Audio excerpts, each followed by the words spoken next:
Chris Scalzo here with Matt Howell. And on this episode of The First Around, Matt and I are going to discuss It Chapter 2.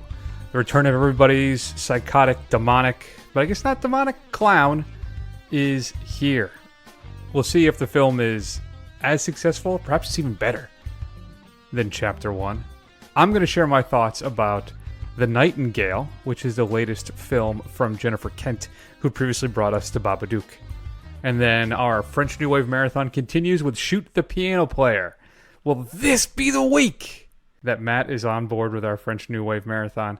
And then we're going to discuss what we think are our 5 favorite horror movie posters. Let's start everything off, though, with a clip from It, Chapter 2. When Mike called me, I threw up. When Mike called me, I crashed my car. Seriously? Yeah. Man, I hear you. I mean, my heart was literally like pounding right out of my chest. I thought it was only me. It was like pure fear. It's fear. Why'd we all feel like that, Mike? You remember something we don't you, Mike? Something happens to you when you leave this town. Farther away, the hazier it all gets.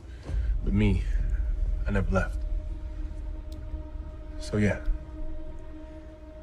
I remember all of it.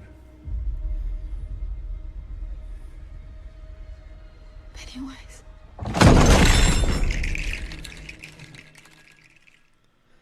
So, Matt, why don't you tell everybody, what is Pennywise up to this time? From the events of the last film, the Losers Club, they defeated it, and he went into his hibernation. 27 years later, they are called back by the one who stayed behind. They had forgotten pretty much everything that had happened, which is, I guess, what happens with it as you get older. But they come back to try and keep it from killing more children and then maybe get rid of it once and for all. So, was this a fitting end, Matt, to the first film? Do you think everything kind of comes together nicely? Is it a great adaptation of King's book, which I believe you've read, but not for quite some time, correct? Right. Yeah, so I read it probably at least 25 years ago, which is really weird to say, but I don't remember a whole lot about the book. I do remember that the ending was ridiculous, and I think they avoid some of it. Like, there's no mystical giant turtle, so that's something. But now I've heard too that the end. I haven't read it, but I've heard that the ending is not terribly good. And one of the things I appreciate about the film too is that they do take jabs at Stephen King about the playful ones. Yeah, they do. And I don't think I've read any of his books, actually. Full disclosure, I cannot read. Is that a theme for him, that sometimes he doesn't always stick the landing in his books, or is it just because of it? Yeah, that is a theme for him. He's not known. He's known for kind of really establishing really living characters. Like, he describes them in such a way that you believe that they're like real people, and he really describes kind of the mundane things of life very like his worlds seem very lived in, but his ability to stick the landing on his books is, I don't even think he does it half the time. The end of the original Stand, which they didn't include in the TV adaptation, I'm curious if they'll see it included in the first one, is that the literal hand from God, a hand, glowing hand, comes out of the clouds and like smites the bad guys off of the face of the earth. Spoilers. So, yeah, spoiler alert, guys, for a 40-year-old novel, but it's he's not known for sticking the landings, and I did appreciate that. I thought that was pretty funny. I think even his cameo in it, where he's talking about not liking the ending, I thought was pretty clever. Mm-hmm. But as far as this goes, 90s miniseries, which, inexplicably has a lot of love, it didn't end particularly well, and I have to say that this one doesn't end particularly well either. I was hoping it would be a lot scarier because it's involving adults as opposed to children, so they'd be a little more prone to go do something shocking, maybe. And I think that does happen. I mean, I think there are some things that you wouldn't have expected them to go to. I mean, there are some kid deaths in this that are relatively graphic, but for the most part, it's overstuffed. I mean, I did, especially the whole kind of flashback scenes. I think a lot of them, they just didn't work. I don't know if they seemed superfluous. Yeah, I think that's slightly fair. I didn't think the film was terribly great. I didn't. But I enjoyed it a lot. I actually had a lot of fun with it. Okay. For me, it's more of kind of a haunted funhouse than a terrifying horror film.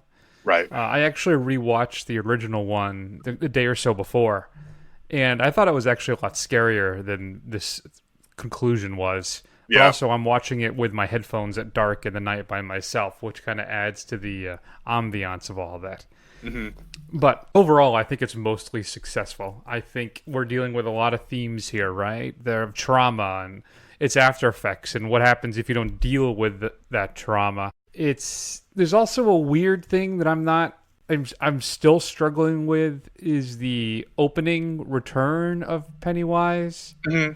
And it's blatant kind of I don't know if it's mishandling, but really just torture of a gay gentleman, right? I mean, it really is brutal for some reason I'm not quite sure of. I believe that's in the book though, right? It is in the book, and so that is based off of a real event. A gay man, I think in 1984 85, he was beaten within an inch of his life. He had asthma in front of his lover or friend. I'm not sure which one it was, right. or boyfriend or whatever. And then he was thrown over a bridge where he drowned. So that actually happened in Bangor, Maine, right around the time that King was writing it. So he was so affected by it that he put it into the novel, basically unchanged, just changing the names and obviously filling in some of the details. But I mean, it's essentially something that happened, and he wanted to put it in there to kind of show the kind of pervasive evil presence and effect that it is having on the town. All right. I guess so. I don't know. It just felt a little jarring and out of place for me for some reason, which is weird because it goes around killing and eating children. So Right. I don't seem to bat an eye at that. So I don't know what that says about you. I clearly know where my sympathies lie. Right. So but there also found some kind of maybe some weak moments in the script, some ideas and avenues that they pursued don't quite work. Perhaps like you're saying, those flashbacks as they're Right. trying to collect those totems of their youths. So yeah, I enjoyed the fun jabs at Stephen King as well, but I think for me, maybe even the highlight of the film is an homage to possibly the greatest horror film of all time. Oh, yeah. When I saw it, when he goes, "You got to be, effing kidding me!" I was like, "Wow, they went there. They went there." So, in fact, you can go ahead. I'm going to slap an explicit tag on this show because one of the clips we're going to use later has show profanity in it, and I think everybody will appreciate the stinger. Yeah. So, overall, though, as I said, I enjoyed it. I actually had a lot of fun with this. It's not great. It's not terribly scary. It actually is kind of funny in some realms as well. Does Bill Hader steal the film like everybody says? No. I think he's my favorite part. He's my favorite actor out of all of the losers. But you didn't walk out thinking like, my God, Bill Hader, this is a revelation. No, I think it's like the most fun I had watching that film was when Bill Hader was on the screen. But here's the thing: if you haven't watched Barry, about his hitman who decides to become an actor, it is so good. That is a revelation. Watch that. I gotta check that out. And I did particularly enjoy Skarsgård as Pennywise in both films. Yeah, I think he was a lot of fun whenever he showed up too on the screen. And one last thing too, I want to mention, Matt. I can't think of a more perfectly look-alike cast film in memory. I mean, they really nailed what these kids would have looked like when they were older, I think. Right. Yeah, I may have gone more with Amy Adams instead of Chastain, perhaps. Okay. Or actually, maybe even more Bryce Dallas Howard. Maybe, but yeah. Still, outside of that, I mean, some of them, they look like older versions of these kids, clearly. I think the biggest one, too, was the guy who played Eddie, right? I mean, that was just creepy. Yeah, even Ben, like, obviously he looks very different, but like his eyes and stuff, they're like eerily just like the kid's eyes. It's really, it's like they went and got his uncle to go play him, like older him or something. Yeah. It was pretty creepy. Although I do like how you just listed off the three of the four of only like redheaded actresses in Hollywood. So. Well, Christina Hendricks. That wouldn't work. I don't know, but I was thinking Ela Fisher. So I guess there's five redheaded actresses. Yeah. Fair enough. Yeah. I didn't. That Archie kid? Yeah, sure. But he's yeah, okay, sure. I do say that I don't. Is it just me, or did it seem like Pennywise himself was not really in this movie that much? Like, I feel like his presence was there, but he wasn't there as much as he was in the first one. Well, we spent a lot of time dealing with the personal drama of a lot of the characters, right? Yeah. So I think that's part of it. And plus, he takes on more different shapes and appearances in this film than his regular Pennywise look. Yeah. Right? He's the old woman in the apartment. He's the Paul Bunyan thing. He's all these different things in the film. Yeah. So I don't know. I think maybe just that, even with its gargantuan length of 169 minutes, nice. I think maybe one of the weaknesses is that it may focus too much on the drama, but that's also may have been one of the more interesting aspects of it. Right. It's just, I think that's where it slows down a little bit too much and loses any, what's what I'm looking for, loses any momentum in regards to any real scares or frights, unfortunately. And there's a lot more, apparently, that he excised from the film that he wants to put back in. That's right, because they're going to do an HBO version only for HBO Plus. Is it Max? HBO Max? Whatever it is. HBO Plus? Yeah, okay. So not HBO Now or whatever. No, HBO Go. If you subscribe to that, you'll be able to see like the full, is it like 3.5, 4 hour version of the film or something like that? Are they going to do like a supercut? They're going to mash the whole damn thing together and have you sit there for 6 hours? Yeah. Yeah, and I guess they announced the other Skarsgård kid is going to play, what's his name there? Flag. They're doing a, is it Hulu? CB? I can't remember. One of the other services now. I think it's CBS. I think it's CBS. Yeah, it is. It's right. CBS All Access is doing The Stand. Yeah. Interesting. Which of the Skarsgårds? The tall one? The tall one? The super handsome one. The tall, super handsome one. Okay. Yeah, the guy who played Tarzan. He right. He did play Tarzan. He's been in a lot of things lately. Yeah, okay, very good. I do just want to say one more thing. Please. There weren't a lot of scary images in this, but that scene with the eyes, the glowing eyes of the kids in the storm drain, that gave me chills. That was pretty scary.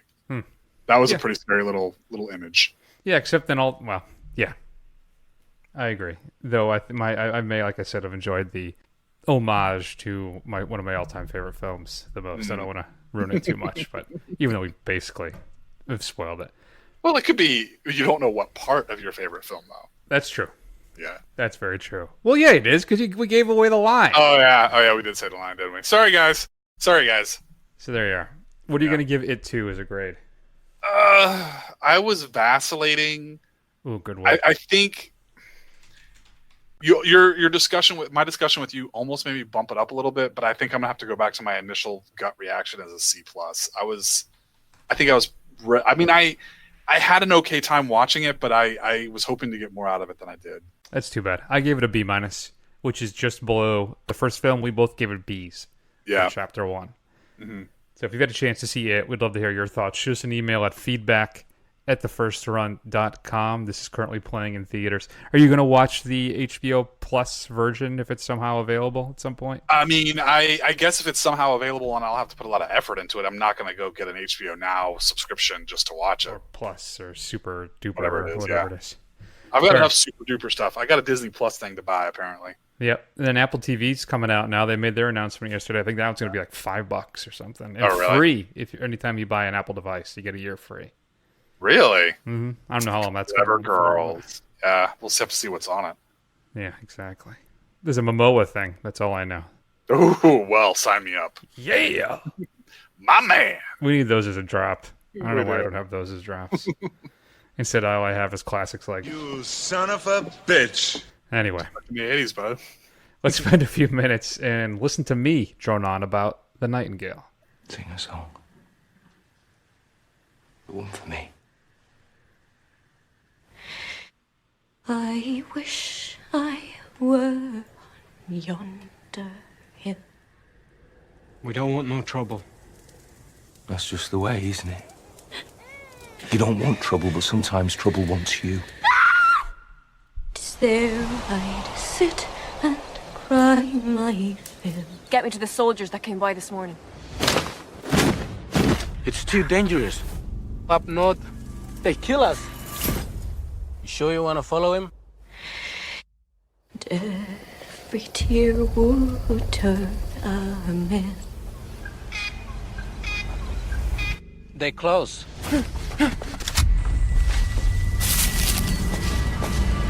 What are you doing? I don't want no trouble.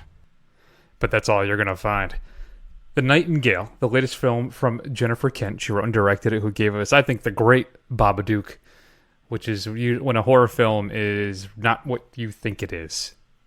So she returns now with The Nightingale, set in 1825. Aisling Franciosi plays Claire. She is... This is in a British penal colony, Matt, in Australia. And she was basically an orphan, and she had to steal to kind of survive. And she was incarcerated, and she was kind of on a work release program, whatever you would call it nowadays. And she's working in this camp where a bunch of the British soldiers are. And she's recently married with a child. And the lieutenant there has taken a shine to her and abuses her, basically. And then one night, things go wrong, and her husband speaks up saying, you got to let her go. She's done her time. Give her a letter of passage, whatever the case may be, so we can move on and start our lives together. The lieutenant refuses, shows up at their house one night, and things go horribly wrong. And then she is then on a quest for revenge to kill those soldiers. This film, Matt, is an absolutely brutal revenge film, but with a voice. Not just a feminist kind of take on revenge movies. It's not like, Revenge, which we saw, was it earlier this year or at some point last year? That was 2018. I don't remember if it was earlier this year or last year. I think it was 18.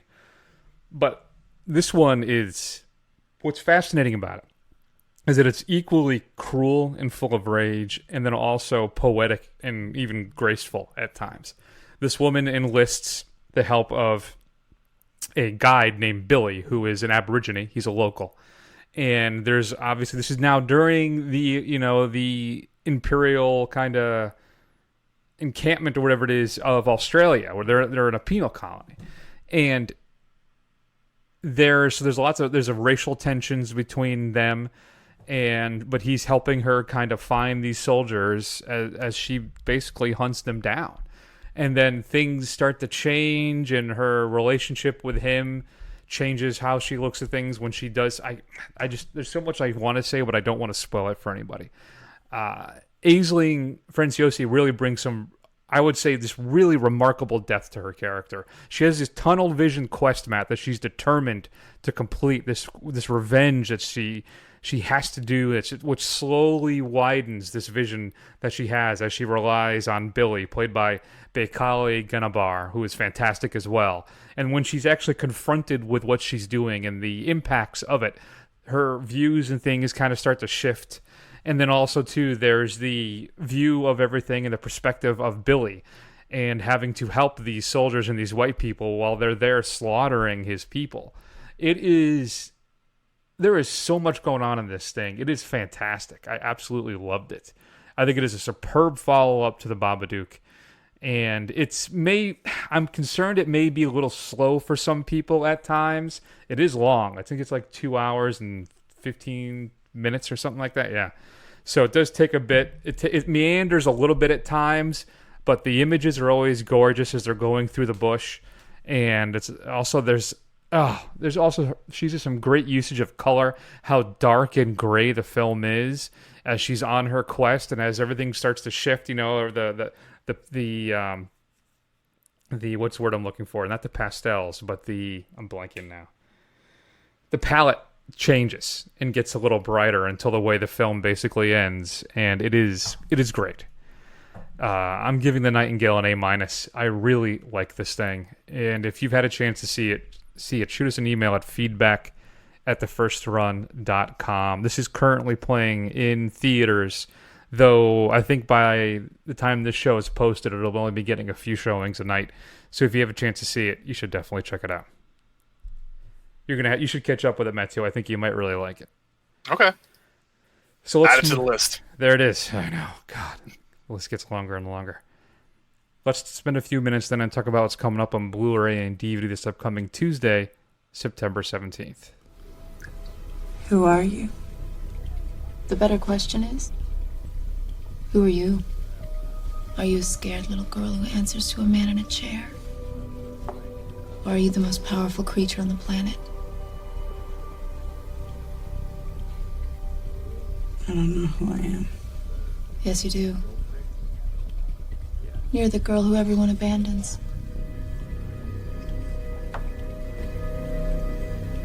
Maybe they had good reason. Because what's inside you?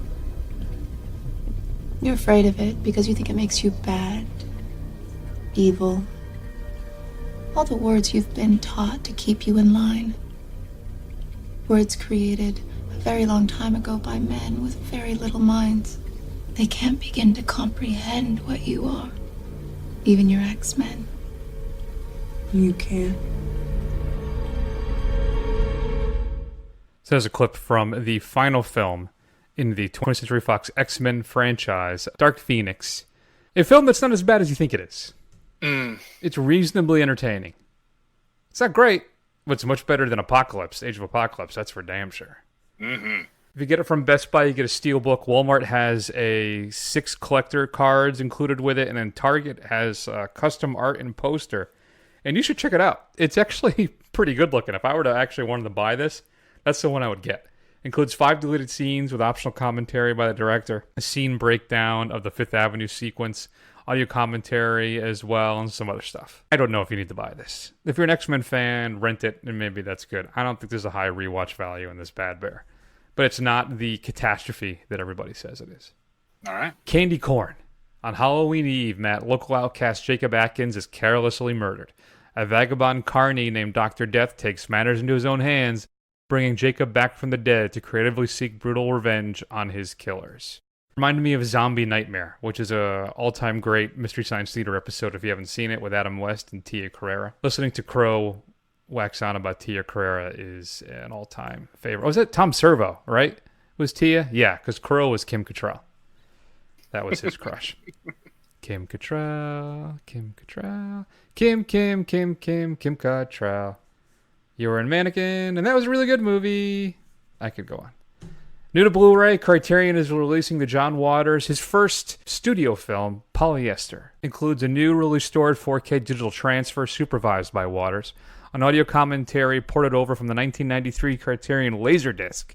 I had no idea that Criterion had originally released this at some point previously.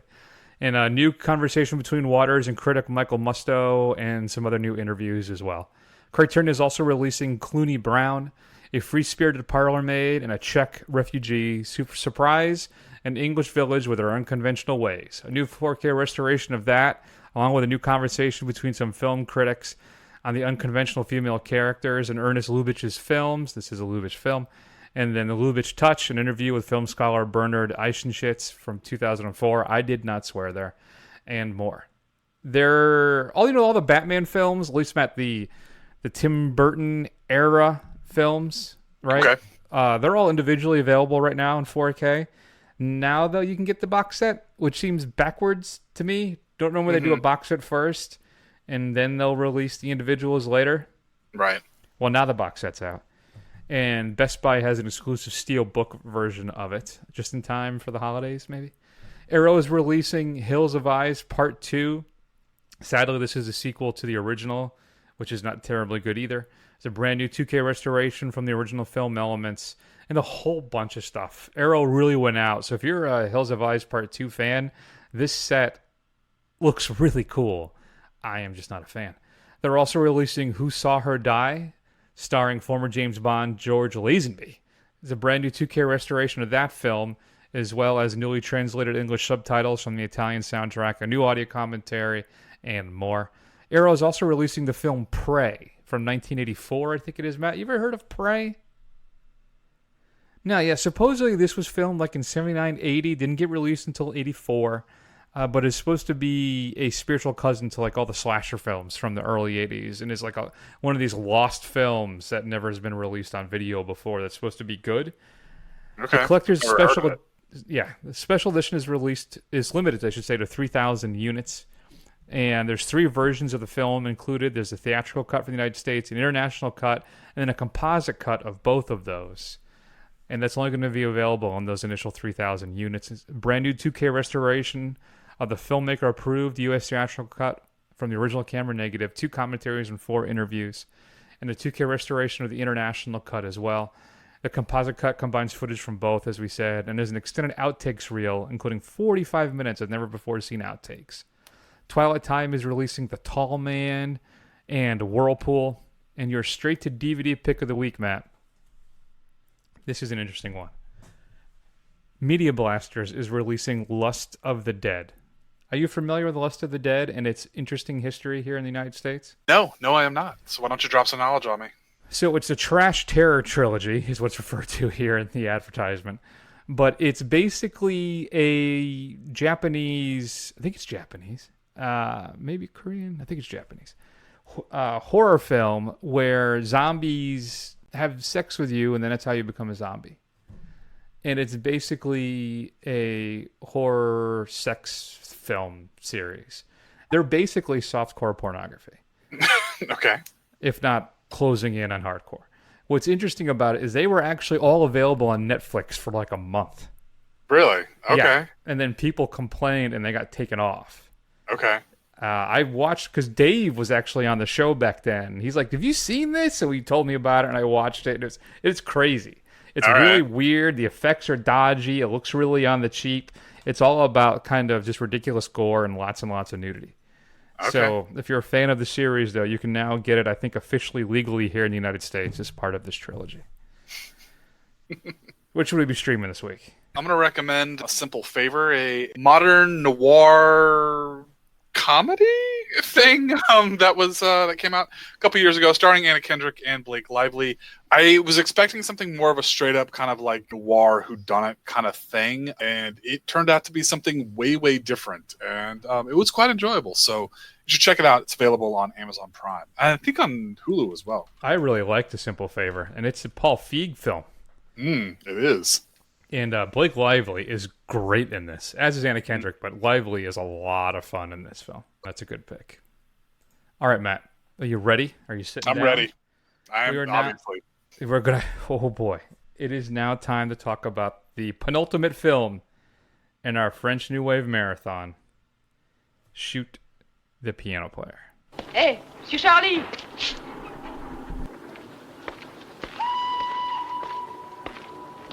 Ça me gênait un peu d'en parler devant les autres. Vous pouvez me prêter un peu de fric jusqu'à demain? Bien sûr. Tenez, voilà. Merci.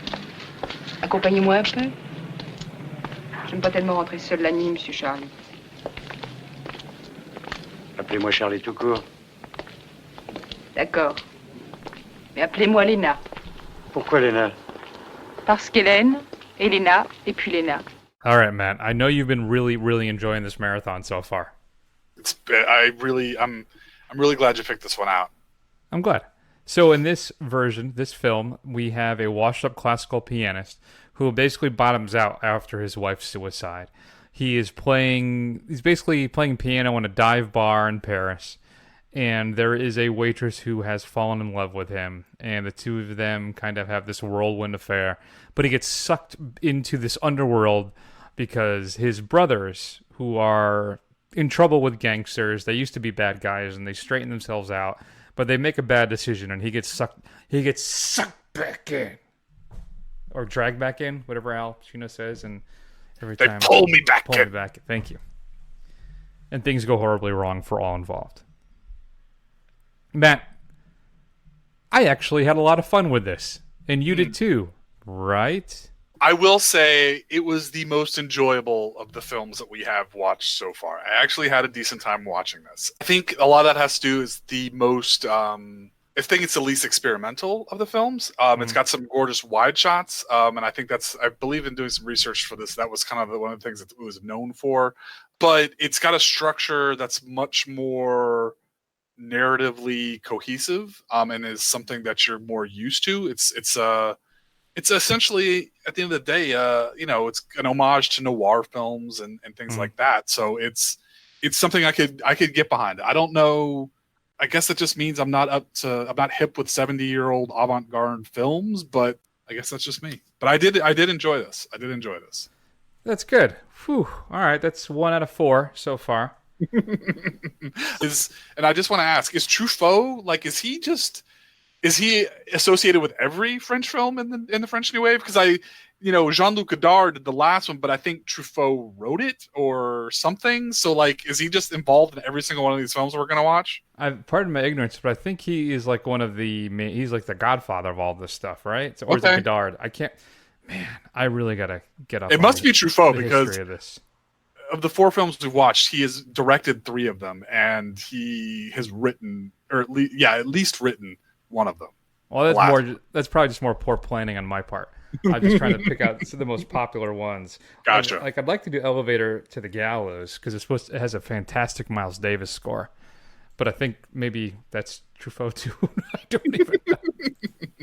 But I enjoyed this as well. I think it's a very enjoyable film noir. I think it does a great job of balancing kind of thriller, romance, and drama genres in this thing. It has an interesting, I think, slightly off-kilter score that kind of keeps the film bouncing along for its tight 82 minutes, which I think you must have really enjoyed. I did. I enjoyed Truffaut's style in this, his use of language, and how a lot of times so if you're not familiar with noir films, especially like the Marlowe tough guy movies, right, where everything very stylized dialogue, I think he has his own version of that in this film, which I thought was fun and interesting. I almost feel, though, that the film is more, for me, Matt, was more about atmosphere and style than it was telling a compelling narrative. Right. I think it was interesting and fun, but I enjoyed kind of the hipness about it. I wouldn't have considered Charles Aznavour your atypical leading man, but he's still fun to watch on screen, and I think the film moves well. I had a lot of fun with it. I think this is the first time a cutaway was used in a film. Okay. And it is genius. I laughed out loud at that because I had no idea it was coming. And me neither, obviously. It floored me. I thought it was absolutely, because I'm watching this thing like late the other night. It must have been like 11:30, and I let out that my signature, really loud laugh. And did you wake up the house? Everybody come in and inspect us? Yeah. So yeah, but I almost feel like there were times I felt like Truffaut may have been more concerned with the images being relayed than in telling a riveting narrative. Well, it's not fair because it is interesting. It is interesting. Well, let me just ask you this. It zips along, though. It is breakneck in its pacing at times. Is any of the films we watched, can I challenge you a little bit on this? Yeah. Have any of the films we watched I think all of them have been more concerned with the images than telling a compelling narrative? I don't know. I found the 400 Blows to be really engrossing. Yeah, okay. Maybe the 400 Blows. But, I mean, still, I think that's still style much more over substance. Maybe. I think that's a running theme of these things. Yeah, especially the last two we watched. Yeah. Overall, I think the film, though, is more concerned about being cool, funny, and kind of relaying what it means and what it is to be lost, which is what Charlie or Edouard is going through here. Mm-hmm. So, yeah, no, I thought it was a lot of fun. It was really interesting. It was very enjoyable. It was a good week for me. I enjoyed it too. I don't know if you could really enjoy the Nightingale, but you experienced the Nightingale. Yes, but I enjoyed this as well. I'm giving Shoot the Piano Player a B+. What about you? I'm actually going to give it a B. Pretty close on this one. Nice. Look at you. Mm-hmm. Do you have any other thoughts about Shoot the Piano Player?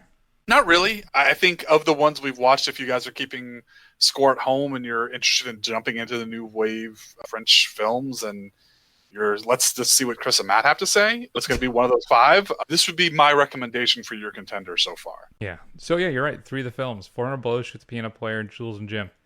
He directed all 3 of those. So did Godard direct the last one that I'm going to have to go on a hunt to find, or is that Truffaut again? Yeah, Godard did Alphaville. There you go. So it was a wide breadth. And he wrote it. So there's no... No Truffaut? Oh, okay, then this is probably going to be the best one. Truffaut influence on you. So who did Elevator to the Gallows?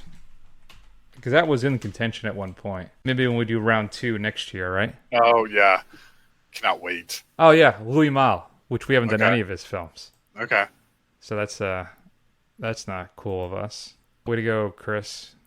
Way to go, Chris. Films. Mm-hmm. My Dinner with Andre. There's a classic film. I only can think of Community when I hear of My Dinner with Andre. Have you seen Shoot the Piano Player? Shoot us an email at feedback@thefirstrun.com. I'd like to hear from you. Let's be friends. So what's the last one, Chris? Remind me Alphaville. again.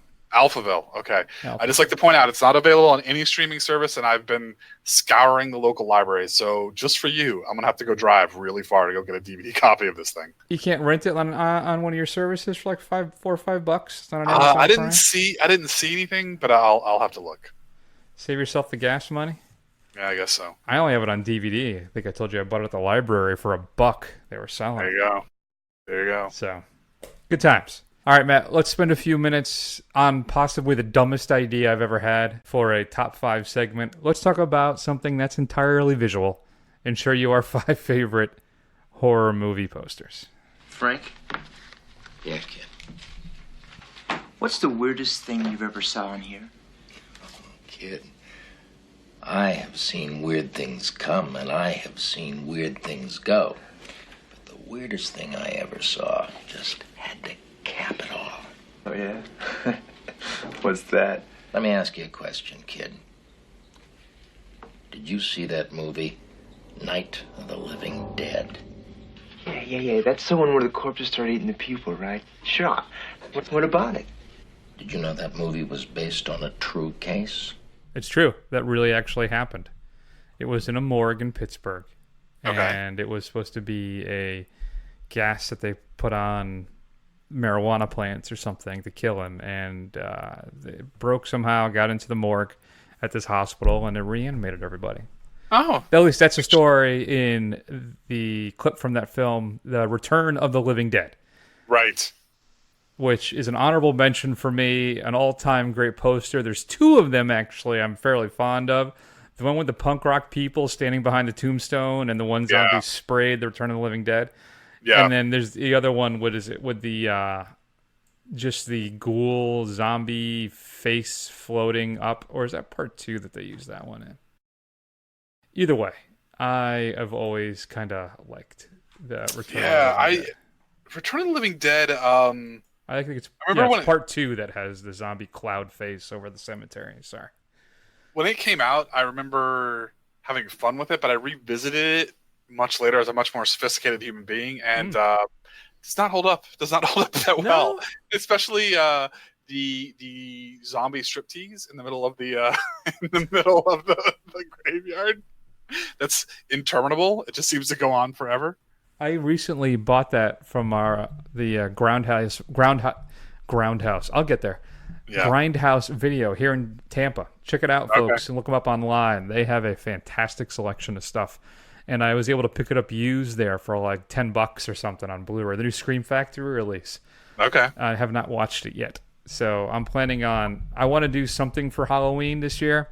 Okay. And I think I want to do like a first run flashback and watch old horror films that I have not seen in a long time and see how they hold up. Like the one for me is like The Ring. I don't think I've seen that since it came out. You know, and then Return of the Living Dead would be good. That would be fun. I recently bought the all the Wreck films. Scream Factory put out a Wreck box set. I haven't seen parts 3 and 4, though I hear they're not that good. But parts 1 and 2 are excellent. Mm-hmm. And I haven't watched those since they came out. I don't know. And some new stuff. I'll pepper in some new stuff, too. Like I wanted to see the Ghost Stories, that English kind of anthology one that came out last year with Martin Freeman.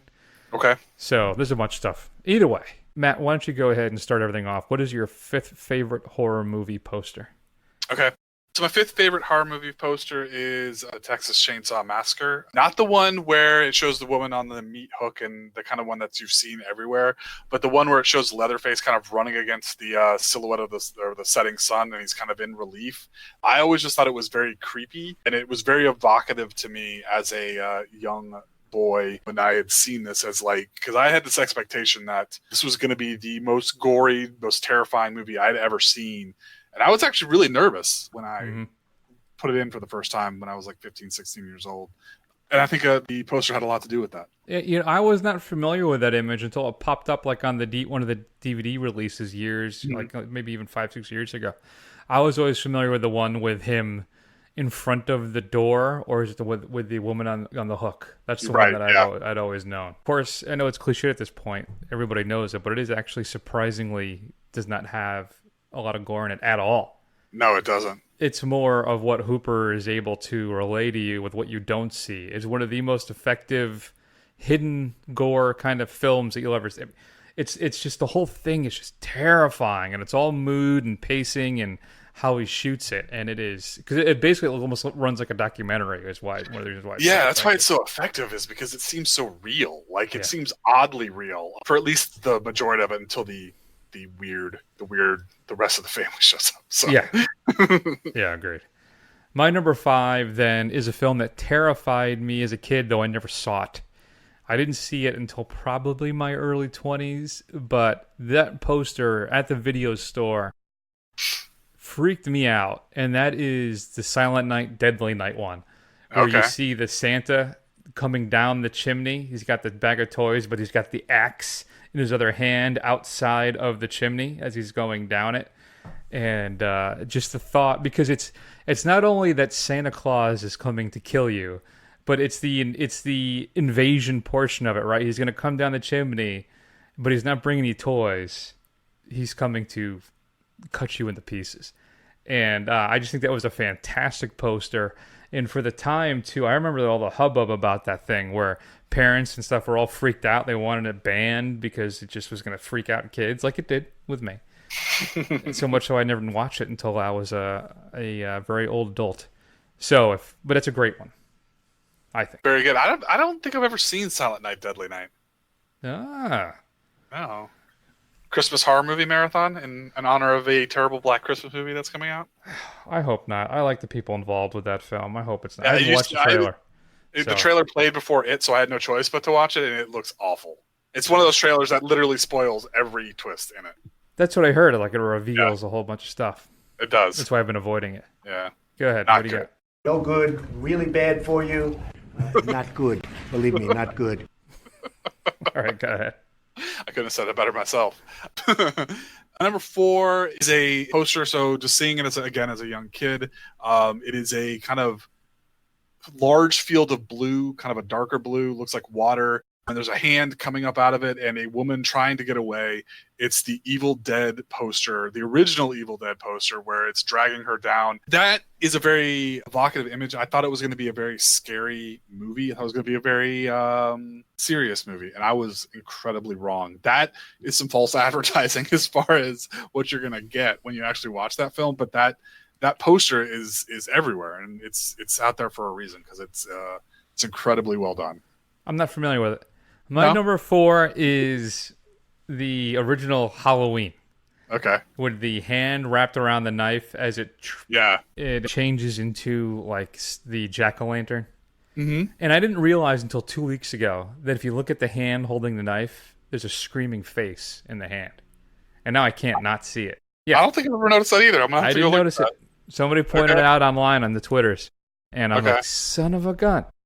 So there you go. No, I actually you could push me to like Halloween's 3's poster even more, right. But I don't know if that's because I'm such a fan of Halloween 3. Yeah. But that's a great one too, with the 3 kids walking, and then there's like the witch kind of face in the background or whatever it is, the eyes. Yeah. That is a good one. That's a great one too. But I had to go with the classic, the original Halloween. Are you pulling it up right now? Yeah, I'm trying to find it. No. The Knuckles? All right, let me look again. Let me get closer. Oh yeah. Huh. Holy shit, yeah. Now I see it. Now I can't. I'll never be able to unsee that. There you go. It's like something out of the Blob or something. Okay, very good. All right, so my number 3 is Creepshow. Now, not the one that everybody's seen with the Creep Master or whatever he's called, sitting in the movie theater. It's not the Crypt Keeper, right? That's Tales from the Crypt. Keeper, yeah, that's Tales from the Crypt. Where he's kind of like pointing at the screen, eating the popcorn. I'm talking about the one where it was a lesser known one, but it looks like the EC comic splash page where it's got the kid reading the Creepshow comic in bed, and he's kind of standing outside the window. I always liked that one because I liked how it harkened back to kind of its roots as far as the EC comics, the Destroyer of Youth stuff. So that's interesting. I think I'm only really familiar with the one where they're at the movie theater stub teller person. Right. Oh, okay. I see it now. Yeah, you're right. Looking through the window. Yeah. Oh yeah, no, that is a good one. I forgot all about that one. Oh, that's actually, was it just a cover to the comic book adaptation? Yeah, it is, but I mean, it was an actual poster, but they did post it into the comic. Yeah. Yeah. Man, Bernie Wrightson was a fantastic horror illustrator and just illustrator in general. Mm-hmm. My number 3 then is for a pretty good werewolf film, and that is The Howling. With the claw coming through the burlap or whatever it is, and you see the werewolf kind of through the torn burlap. Yeah, I always thought that was a really effective one. It's a great image, and it is really scary. So yeah, that is a really good one. All right, so what am I up to? Number 2 is a movie we talk about a lot. In fact, we talked about it a little bit in this episode. Is John Carpenter's The Thing.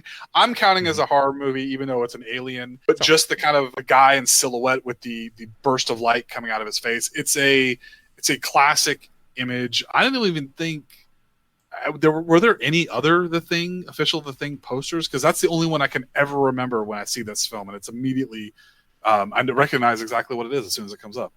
Yeah, no, that is an all-timer for me. I actually left it off my list because I felt it just would have been easily my number 1.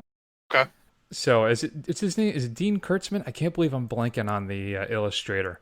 I mean, whoever did it is the guy who did the Star Wars stuff, like all the classic film posters that people know. I believe it's the same illustrator. But, that is a great one, too. I don't think there ever really was. There is one other one that's not as good. But there's been a lot of new ones in the last 5-10 years. Mondo Tees, or I think just Mondo now, has commissioned a lot of great updated posters for that film. So, that's a good one. My number 2 is a little film called Evil Dead. I don't know what film Matt was talking about before. Right. But the first film is terrifying, especially if you're watching it alone at the tender age of like 13 years old as a kid. That thing freaked me the hell out. And its use of having the angle, right, the perspective being a little off kilter as well, with the arm coming up and grabbing the person by the throat. It just really encapsulates everything that you're about to see, and it's terrifying. I still think the first film holds up. I probably watch it every couple years. And I could see if you watched it today now for the first time, it may not be as effective, but I mean, that thing is a trip, and it is still one of my all-time favorites. It's the first DVD I ever bought. Before I owned a DVD player, I owned a copy of Evil Dead on DVD. There you go. I haven't gotten the new 4K releases. I don't know if it's really worth it. But I do have it on Blu-ray. I think I have it on DVD 3 times and Blu-ray twice. Yeah, that's a lot. You're giving Sam Raimi a lot of his money. In VHS, too. Yeah, there you go. VHS. Yeah, I didn't see... I saw Evil Dead 2 before I saw Evil Dead, and I saw it when I was like 7 or 8 years old because somebody's older brother put it on at a sleepover and like terrified all of us. But when I ended up finally catching up with the Evil Dead for the first time like years later, I think it didn't resonate with me as much because it's plot-wise, it's so similar. So like it seemed like to me it was just kind of like a less effective rehash. So I think that's partly why I never really connected with it like a lot of people do. Too bad. Yeah, I know it is too bad. All right, so my number 1 is The Exorcist, and I don't care what anybody says. I still find that probably the most genuinely scary movie, regardless of what your belief system is. It always kind of freaks me out because there are billions of people in this world who believe something like that could actually happen. And it kind of like, the dark places at night when you're sitting there like thinking about it, it's more like, well, what if you're wrong? So that's really the scariest part about that. And just the kind of evocative image is just completely classic, with the light coming down on the priest as he approaches the house, as the light of the evil coming down on him and underneath the light, the street light. It's fantastic. It's really my favorite horror poster. Yeah, I thought about putting that on my list for a while, but then I was like, well, all it is, though, is a screenshot of the film. It's all it is. It's a picture. It's somebody grabbed a still from the movie and turned it into a poster. Now, granted, it's still a striking image. Right. And deserving to be a poster, but it's not a separate work of art for me. So that's why I ended up not being on the list. So my number 1, though, is Rosemary's Baby with Mia Farrow. I think that is a stunning poster where you have her clearly... Well, it's just, I don't want to spoil too much if you haven't seen it, but it is a fantastic film that does still hold up to this day, given, depending on what you want to do about Roman Polanski. But still, with Mia Farrow in her profile shot there, its use of green, and then with the little baby carriage, right, and the black on the rocks there, whatever it is a striking image, and one of the most effective horror film posters that I can remember. So that's why it's my number one. All right. Honorable mentions. So Halloween. I also put Halloween 2 with the skull and the pumpkin, and I put Fright Night with the vampire head in the clouds coming over the suburban house. I always thought that was a fun one. No, that's on my list too. I also had Lights Out from a few years ago when the taped up light switch, which I think is really clever. Basket Case, the Henenlotter film. That's a great poster. Alien, I think is a really good one. Poltergeist. Curtains, which is a little known 80s horror film that's actually really good, but that's a really disturbing image. If you haven't, go ahead and Google the Curtains poster. House of the Devil, Ty West's film. That's a pretty good one. Scream and Scream Again, the Christopher Lee, Peter Cushing film, where the person is basically looks like they're dropped in a beaker or a thing of acid and they're half disintegrated. That one always freaked me out when I was a little kid. Silence of the Lambs is a great one. Reanimator. The original Boris Karloff, The Mummy film. That's a good one. King Kong as well. That really captures how awesome and epic that film is. The Stuff, I think, is a great one. I don't know if you've ever seen The Stuff. I did. I watched it the other day on Shudder. I had never seen it before. It was interesting. It's a fun one. I think The Stuff is a lot of fun, and it's a great poster. Jaws, I think, of course. Nightmare on Elm Street, that first one is really good. Yeah. And then Sleepaway Camp with that knife coming out of the water through the shoe, and then the letter in the background, talking with the kids writing home to mom about something horrible's happening here. So those are all ones that popped in my head. So those are some classics. There you go. So everybody go out and take Google image search all of those and see what we're talking about. Exactly. So what's your favorite horror film poster? Shoot us an email at feedback@thefirstrun.com. Coming up next week, we are going to do Hustlers, which is currently doing reasonably well on the Rotten Tomatoes. The Goldfinch, not so much. Brittany Runs a Marathon is playing around here too. That's supposed to be quite good, but I'm not going to have the time to go check that out as well. Mm-hmm. We're going to wrap up our French New Wave Marathon with Alphaville, and our French New Wave Marathon Awards will be next week as well, which will be really painful for Matt. Matt, One Cut of the Dead is hitting Shudder this week if it hasn't already. I'm into that. You have to see that. Okay. I saw it this year as part of the film festival here in Tampa, and it is fantastic. It is a lot of fun. You are really going to enjoy that, so make sure you check out One Cut of the Dead. Which is not on Shudder now, is supposed to be this week. Okay. And that's it. So why don't you go ahead and check us out on Facebook, Twitter, Instagram, and YouTube. Do a search for The First Run. Scroll.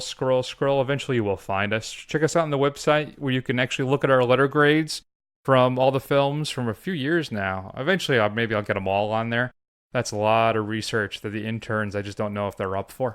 All right, why don't we go ahead, Matt, take an extended break. And we will see you all soon.